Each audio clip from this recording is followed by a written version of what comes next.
Cathy, compulsive overeater, and I weigh and measure 3 meals a day off the gray sheet. I commit those meals to my sponsor. I don't eat in between no matter what. And abstinence is the most important thing in my life today.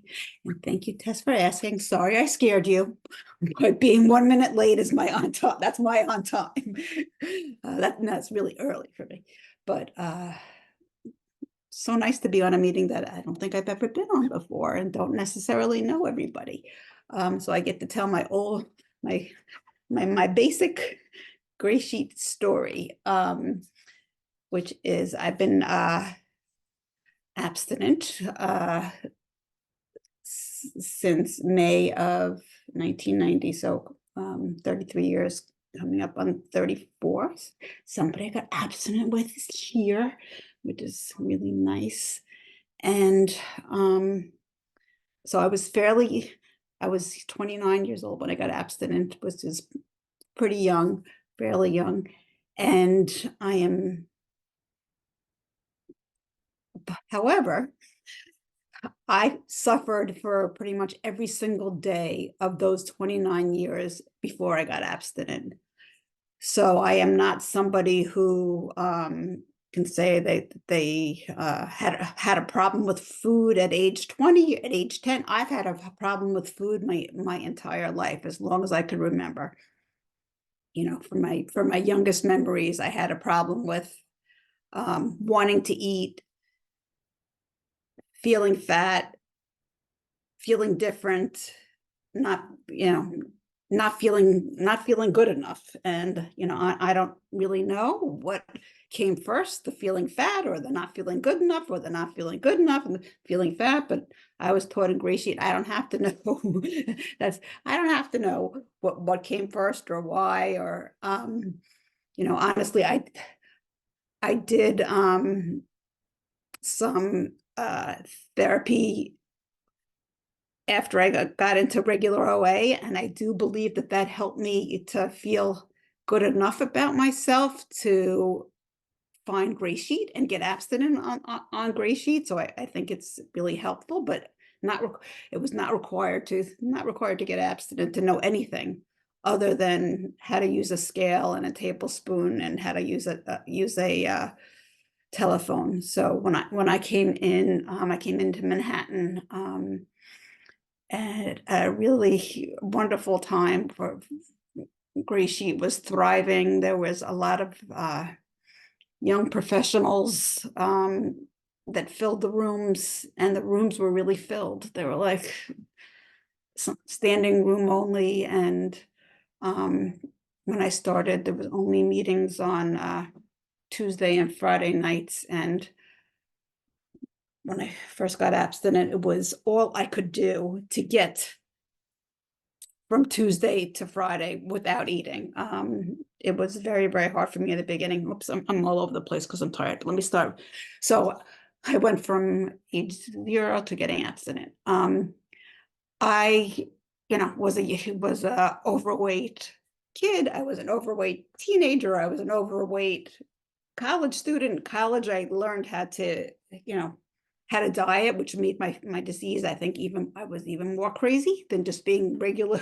I don't know what regular overweight is, but just being a regular compulsive overeater. Then in college, I learned how to starve and to take laxatives, and my disease really took off. There was nothing in my life that was about anything other than the food, about eating the food, not eating the food. What was I not going to eat? How did I look?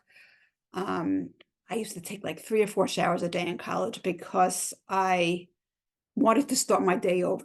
I felt like I was dirty and I needed to start my day over. And, the food ruled my life. It didn't look to the outside world that I didn't have a life, because I did the stuff that you were supposed to do. I went to college, I had some friends.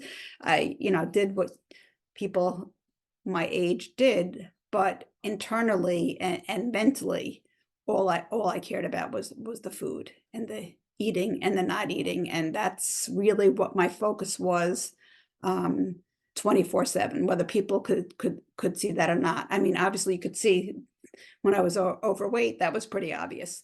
But when I figured out how to get myself at a normal weight by doing crazy shit, sorry, people didn't know how crazy I was. And honestly, I didn't know how crazy I was until I actually got abstinent on the gray sheet, because I had nothing to compare it to. You know, some people say that they got restored to sanity. I never had sanity. So there was no restoring for me. I didn't have sanity until I got abstinent on the gray sheet. And then I realized how messed up I really was for my entire life before I came to gray sheet. I just felt horrible about myself and couldn't really participate. I kind of participated, but I used to hide. I used to lie. I used to say I was going, people were going places. I used to make up an excuse why I couldn't go. It was painful. It was painful. And being overweight as a kid is painful. That's all real painful stuff. And when I came into the rooms and went to my first meeting and was shown, how to get abstinent. And that was, when I came into the meeting and got abstinent, it was amazing to me that people were so willing to help me. First of all, it was amazing that I even said help, because I don't do that. I don't say help. I don't ask for help. I can figure it out. But when you come into gray sheet, you can't figure it out, and you can't have a gray sheet without having a sponsor. So I went up to a woman who said she was available and asked her to sponsor me. And she sat down and, explained the gray sheet to me and explained what I had to do. She asked me if I had a scale, and I didn't. So she took out an extra scale out of her pocketbook and said, here, just use mine. You can give it to me the next time you come to a gray sheet meeting. And I said, this is very different, because she doesn't know that if I go to diets or meetings, I'm gonna never come back. I'm just gonna keep her scale.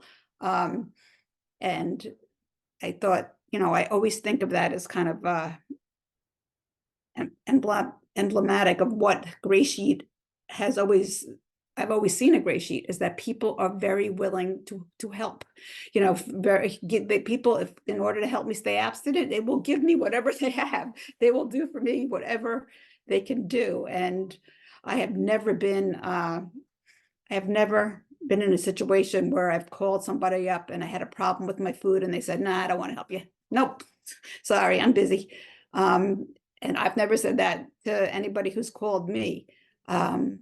I think we really all get the seriousness of needing help with our food, and that's been my, that's what I've experienced in this program, is people who just want to help me stay abstinent, especially in the beginning when it's hard to stay abstinent. For me, I was hungry. I didn't want to go to meetings. I wanted to go home and I wanted to eat my dinner. I didn't, it was all hard. It's all hard, but it's only hard for me. It was only hard for a couple of weeks, maybe 2 weeks. It was really hard. And, people would tell me that there's no way that people would be staying abstinent for years and years and years if it was this hard, if it stayed this hard. And it's just hard to, it was hard for me to believe it when I was going through it. But it's true. It is only, when I was going through the detox of, not eating what we don't eat and not eating the quantity of what I was eating, that's when it was hard. After that, as long as I did what I was supposed to do, which was basically go to meetings, then I was okay. And that's still my experience. As long as I'm doing what I'm supposed to do, which is go to meetings, then I feel safe. And I feel like that, the food and the disease can't get me. Because at meetings, I get strength. That's where I really get my strength. I could be in a really bad mood of fearful, my diseases comes up as fear and negativity.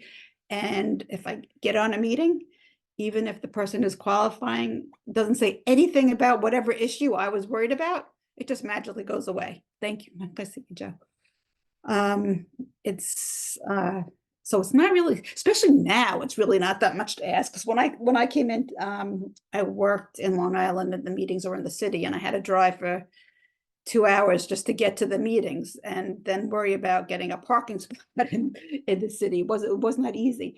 So, putting on a computer to go to a meeting, it's not too much to ask of me that's, we got it. And, what I get back is so much more than what I've ever given in Gray Sheet. I mean, I've gotten back, I don't think I can't do this program by myself. I needed somebody to teach me. I still need people to teach me. I still need to hear how people stay abstinent going through no matter what's, because certainly for me, as I've gotten older in Gray Sheet, certainly much more medical situations come about. And also you can't like live life and be abstinent for 33 years and not have, no matter what's, because it's life and stuff happens. And I've learned from other people how to not eat no matter what, and how to take care of myself no matter what. And I've had to actually go to a lot more meetings than when I started. I've got to go to prayer and meditation meetings. I got to go to how to listen to God meetings. But it's all good. It all keeps me, without this program, I didn't even say this part, but I used to really abuse laxatives. I used to take 20 laxatives at a shot. That was my bottom. And at a certain point, I would throw up if I took 20 laxatives at a shot. The directions said take one, maybe two. I thought 20 was a good idea. And so what I would do is I would take 10 laxatives before I went to sleep. I would set an alarm for 2 o'clock in the morning so I could take the other 10. And that was my life before I got abstinent. So I don't think I'd be alive at 63 years old if I continued. I was destroying myself. And the crazy part of my disease, is that while I was doing that, I wasn't losing any weight from that. I was still huge, but I kept doing it. I kept doing it anyway. So I was afraid I'd get huger if I didn't do it. So if I ever think that I could be normal around food, I just have to remember that, the way I was living before I got here. Not too normal to set your alarm at 2 o'clock in the morning to make sure you can swallow 10 laxative pills without having to throw it up. So I am very grateful to be here, to see all of you, and hopefully hear all of you, and I will pass.